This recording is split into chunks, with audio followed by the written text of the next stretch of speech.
মোহাম্মদ ইউনুস, আগামী উত্তরপ্রদেশ 6 নম্বর বাড়ি।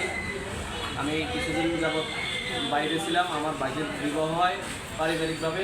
বিবাহের পর আমার ভাগ্নিকে তারা তাদের বাড়িতে লাথি দিয়ে এবং শ্বাসরুদ্ধ করে ওনাকে দিয়ে মেরে ফেলার পর লাশ মাটিতে শোয়ানো ছিল।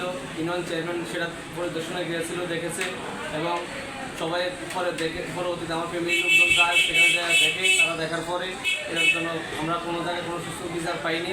আমরা এটা জাতির কাছে, মানুষের কাছে বিচার চাই। আমরা চাই সুস্থ এটা তদন্ত। আমাদের থানায় কোনো মামলা নেওয়া হয় না এখন পর্যন্ত। আমরা কঠিন মামলা করতে আসছি, মামলা হবে এটা ইনশাল্লাহ। আমরা জাতির কাছে আমরা সুস্থ বিচার চাই। প্রশাসনিক কর্মকর্তারা নীরব চুপ রয়েছেন, তারা কোনো এটার বিরুদ্ধে অ্যাকশন নিচ্ছেন না। আমরা এটার জন্য বিচার চাই।